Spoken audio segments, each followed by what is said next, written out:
बसपा संस्थापक कांशीराम की पुण्यतिथि पर मायावती की तरफ से लखनऊ में एक महारैली पार्टी की बुलाई गई थी और जिस तरह का जनसैलाब लखनऊ में देखा गया, उसके बाद यह माना जा रहा है कि जिस तरह की शांति कई सालों से बीएसपी में थी या बहन जी जिस तरह से खामोश बैठी हुई थी, वो खामोशी ये जनसैलाब आने से पहले की शांति थी। और जिस तरह का जनसैलाब आज महारैली में उमड़ा है, उससे तो यह लगता है कि विधानसभा चुनाव और यूपी में होने वाले पंचायत चुनाव से पहले यह पार्टी का आगाज है। और अब देखना यह है कि यह किस अंजाम तक पहुंचती है। और आज हम विश्लेषण में इसी पर चर्चा करेंगे कि पार्टी का जिस तरह का आगाज देखने को मिल रहा है कि भले ही सालों से खामोश रही हो मायावती, भले ही जो वोटर है बीएसपी का, जो कोर वोटर था, जो हमेशा जिसे सिर्फ चुनाव चिन्ह पर हाथी दिखाई देता था, लेकिन पिछले कुछ सालों से वो कोर वोटर भी बीएसपी से छिटक गया था। तो आज हम विश्लेषण में चर्चा करेंगे कि इस महारैली का क्या फर्क पार्टी पर भविष्य में पड़ने वाला है। नमस्कार, मैं हूं नगेंद्र भाटी। बहुजन समाज पार्टी की यदि बात करें तो 2007 के बाद से बीएसपी सत्ता से बाहर है। 2007 से 12 तक पूर्ण बहुमत के साथ बीएसपी की सरकार बनी थी और मायावती मुख्यमंत्री रही थी। इससे पहले भी यदि बात की जाए तो 3 बार उत्तर प्रदेश की मुख्यमंत्री मायावती रह चुकी हैं। और आज की रैली में तो उनकी तरफ से भविष्यवाणी की गई है कि 2027 का साल उत्तर प्रदेश में बसपा का होगा और वो पुरजोर कोशिश करेंगी कि 2027 के विधानसभा चुनाव में बीएसपी की सरकार बने। जन सैलाब के बीच में किस तरह से मायावती की तरफ से यह वादा अपने कार्यकर्ताओं से किया गया, एक बार आप वो भी सुनिए। अंत में अब मैं पार्टी के लोगों को ये भी भरोसा दिलाना चाहती हूँ, इस बार यूपी में बीएसपी की 5वीं बार सरकार बनाने के लिए आप सभी लोगों के साथ साथ मैं भी हर स्तर पर अपनी पूरी ताकत लगा दूंगी, कोई कमी छोड़ूंगी नहीं। और इसके लिए इस बार मैं कोई कमी छोड़ूंगी नहीं, ये मेरा आज पार्टी के लोगों को वायदा भी है। उत्तर प्रदेश की सियासत में जब भी सियासी दलों की चर्चा होती थी तो सबसे ज्यादा फिक्र बीएसपी की हर जिक्र में इसीलिए मिलती थी कि बीएसपी के कार्यकर्ता और बीएसपी सुप्रीमो सत्ता से बाहर होने के बाद से ही बिल्कुल खामोश हैं, शांत हो गई हैं। और इससे उम्मीद यह जताई जाने लगी कि उत्तर प्रदेश में बीएसपी खत्म हो चुकी है।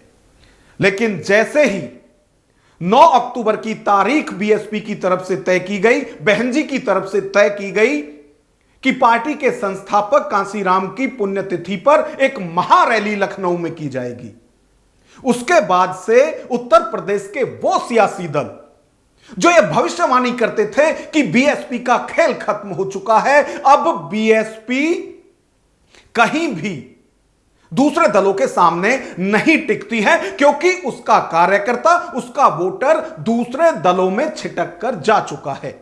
और यह देखने को भी मिला 2007 के बाद लगातार हर चुनाव में बीएसपी का वोट प्रतिशत कम हुआ। और इस सब के बीच सबसे बड़ी चिंता यही थी कि बहन जी की तरफ से कोई बहुत ज्यादा रिएक्ट इस सब पर नहीं किया जा रहा था। तो उत्तर प्रदेश के अंदर जो सियासी दल हैं, चाहे नए या फिर पुराने, उन सबको यह लगने लगा कि हो सकता है कि बहन जी का सियासत से मोह भंग हो चुका हो।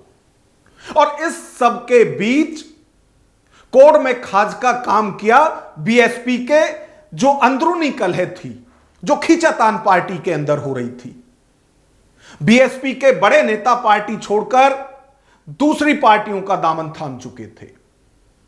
और खुद यदि पार्टी के अंदर बहन जी की भी बात की जाए तो उनकी भी पारिवारिक खटपट इस सब के बीच में दिखाई दी गई। कभी आकाश आनंद को पार्टी का नेशनल कन्वीनर बना देना, फिर पद से हटा देना, फिर आशीर्वाद देना। इस सबके बीच जो पार्टी का कार्यकर्ता था, जो हमेशा पार्टी के साथ खड़ा रहता था, जिसका साथ हमेशा बहन जी के साथ बना रहता था, वो छिटकने लगा। और जब उसने बीएसपी का साथ छोड़ा तो जिसने भी बहुजन की बात की वो उसके साथ हो लिया। यदि बीजेपी की तरफ से आश्वासन दिया गया तो वो बीजेपी के साथ हो गए। और 2024 के चुनाव की यदि बात की जाए तो जिस तरह से पीडीए का फॉर्मूला समाजवादी पार्टी लेकर आई और उसमें यह दावा वादा पीडीए के लोगों से किया गया कि समाजवादी पार्टी पिछड़े, दलित और अल्पसंख्यकों के साथ हमेशा खड़ी रहेगी। और आपने देखा होगा कि 2024 के लोकसभा चुनाव में समाजवादी पार्टी को इसका फायदा भी हुआ। और जब पार्टी ने इसका पूरा मूल्यांकन, आकलन किया तो वो समझ गए कि यदि बीजेपी को सत्ता से बाहर निकालना है तो इसके लिए पिछड़े, दलित और अल्पसंख्यक को एक मंच पर इकट्ठा करना होगा। और यही वजह है कि समाजवादी पार्टियों की तरफ से एक मुहिम चलाई जा रही है इसके लिए। जो ये पीडीए का नारा दिया गया है, हर जगह वो, चाहे अखिलेश यादव हो या पार्टी के दूसरे नेता, वो हर जगह पीडीए का जिक्र और फिक्र अपनी तरफ से दिखाते रहे हैं। और शायद यही सबसे बड़ी चिंता बहन जी के लिए थी, क्योंकि उनका जो वोटर है वो दूसरी पार्टियों में छिटक रहा था। और इसी बीच जिस तरह से चंद्रशेखर का उदय उत्तर प्रदेश की सियासत में हुआ और 2024 के चुनाव की यदि बात करें तो जहां बहन जी और उनकी पार्टी को एक भी सीट नहीं मिली, वहीं खुद चंद्रशेखर रावण नगीना सीट से चुनाव जीतकर संसद पहुंचे। तो जिस तरह से जो सियासी खामोशी बहन जी की थी, उसका फायदा बीएसपी के अलावा सभी को हुआ। यानी बीजेपी का भी कद बढ़ा, क्योंकि कुछ जो दलित वोटर हैं वो उधर भी गए और अलग अलग चुनाव में दलितों ने अलग अलग ठिकाना, या जो बीएसपी का वोटर था उसने अलग अलग ठिकाना देखा।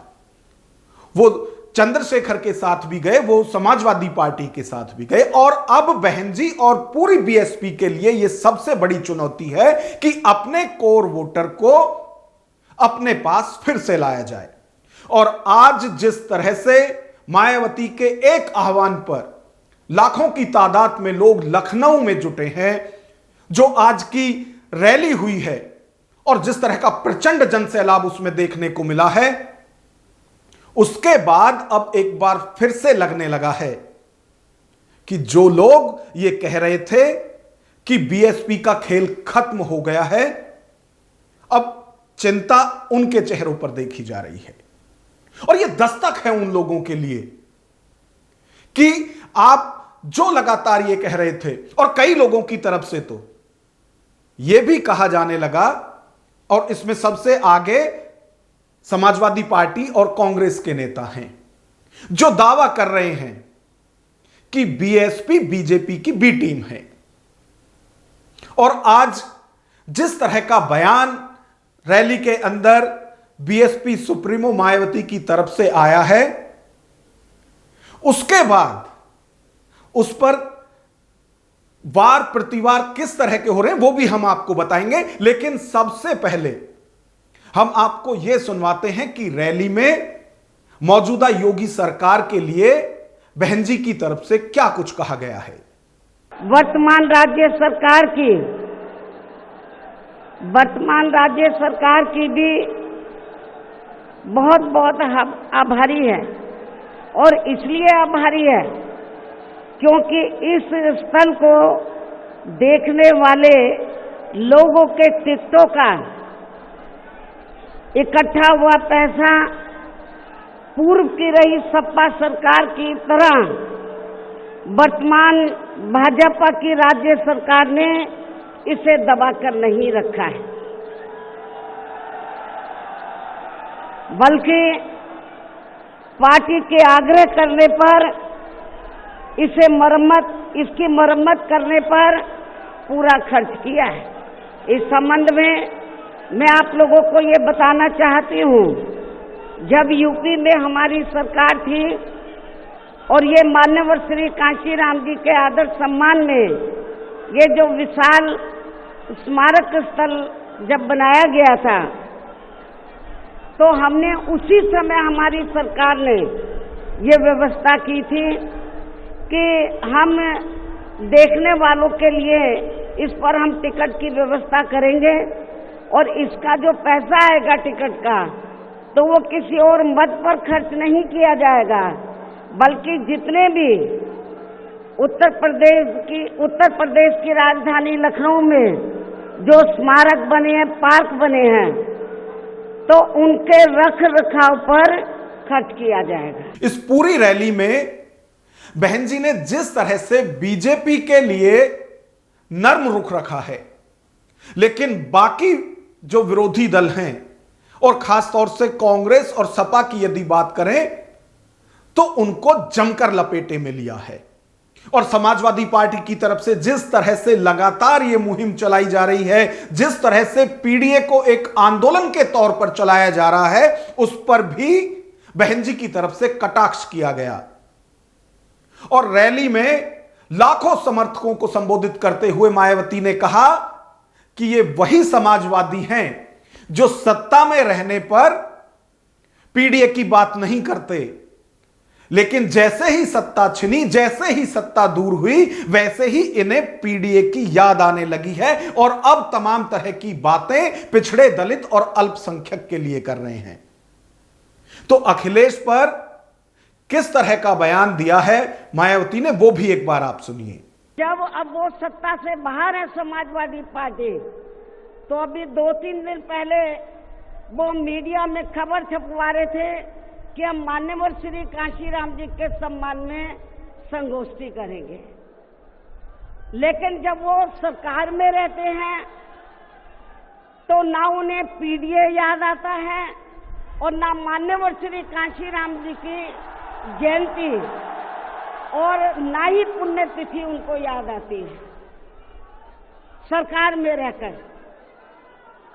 लेकिन जब वो सत्ता से बाहर हो जाते हैं तो समाजवादी पार्टी को फिर याद आता है कि हमें संगोष्ठी करनी चाहिए।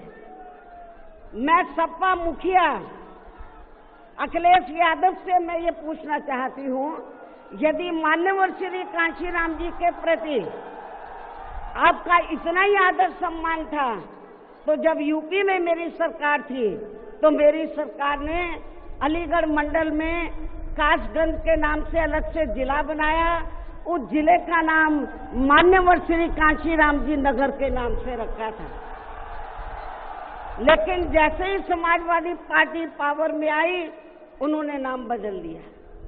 मान्यवर श्री कांशीराम जी के नाम पर हमने कॉलेज, यूनिवर्सिटी, अनेकों संस्थानों के नाम रखे, अनेकों संस्थानों के नाम रखे, जनहित की योजनाएं शुरू की। सारी की सारी अधिकांश जो बड़ी बड़ी योजनाएं थी वो सभी की सभी इन्होंने बंद कर दी समाजवादी पार्टी की सरकार ने। ये इनका दोगला या दोहरा चरित्र नहीं है तो क्या है?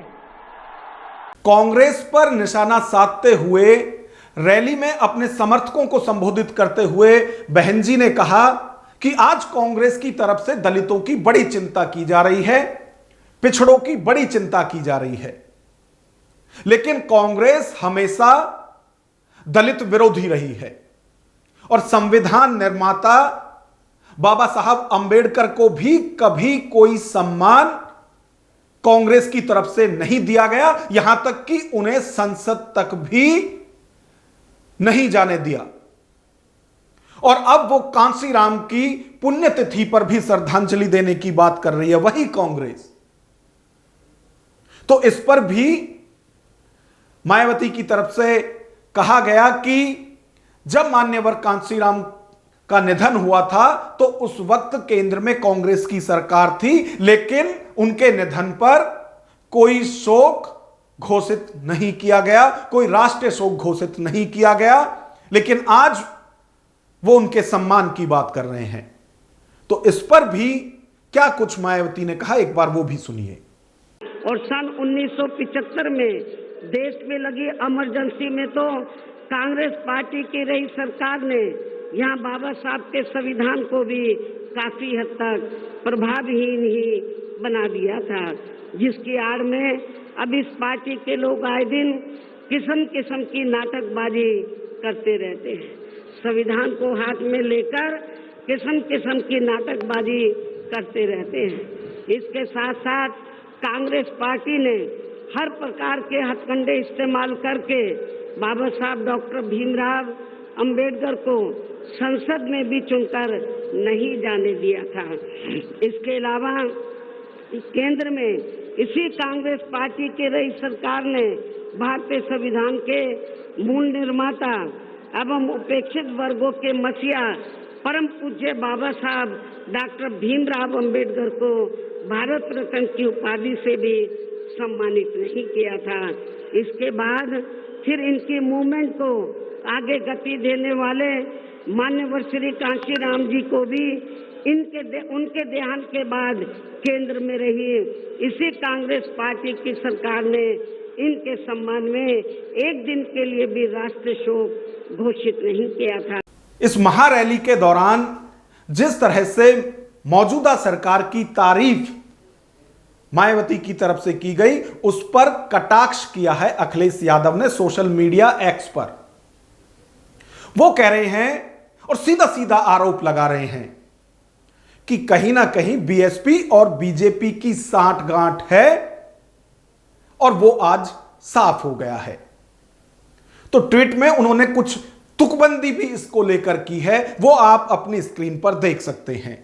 तो जो बहन जी की विशाल रैली है वो लखनऊ में आज हो चुकी है और जिस तरह का जनसैलाब आज इस महारैली में देखने को मिला वो उन लोगों के लिए टेंशन बढ़ा सकता है जो ये मानकर चल रहे थे कि बीएसपी खत्म हो चुकी है, बीएसपी का सियासी खेल खत्म हो चुका है। क्योंकि जिस तरह का प्रचंड जनसैलाब आज लखनऊ में उमड़ा है, पूरे देश भर से जिस तरह से बसपाई और जो बहन जी के समर्थक हैं वो आज लखनऊ पहुंचे हैं, उससे जो लोग इस तरह की बातें कर रहे थे उनकी टेंशन निश्चित तौर पर बढ़ी होगी। लेकिन सबसे बड़ा सवाल यही है कि यदि इसे पार्टी का पुनः जागरण भी माने तो क्या जो आगाज आज हुआ है, जिस तरह का जनसैलाब आज उमड़कर आया है, क्या ये पंचायत चुनाव या फिर 2027 में होने वाले विधानसभा चुनाव में वोट में बहन जी बदल पाएंगी? क्योंकि जिस तरह से आज लाखों की तादाद में लोग लखनऊ पहुंचे हैं बहन जी के आह्वान पर, उससे कम यह चीज तो अब जो लोग सोच रहे थे कि बीएसपी खत्म हो चुकी है, कम से कम अब उनकी इस सोच पर तो पर्दा गिर ही गया होगा। क्योंकि जिस तरह से आज लोग लखनऊ पहुंचे हैं, लाखों की तादाद में, मंच से जहां तक भी नजर जाती थी वहां तक लोग ही लोग नजर आ रहे थे। और ना सिर्फ जो कार्यक्रम स्थल था वहां, बल्कि बाहर भी सड़कों पर जिस तरह का जनसैलाब दिखाई दे रहा था और सब लोग अपनी चहेती नेता को सुनने के लिए वहां पहुंचे थे, उससे इतना तो साफ हो गया है कि जिस तरह का आगाज हुआ है, यदि ये आगाज किसी अच्छे अंजाम तक पहुंचा तो यूपी में जो चुनाव होंगे उनके परिणाम कुछ और हो सकते हैं। फिलहाल हम इस पूरी खबर पर आपकी राय जानना चाहते हैं कि इस पर आपकी राय क्या है। तो अपनी राय हमें कमेंट बॉक्स में जरूर बताएं। नमस्कार।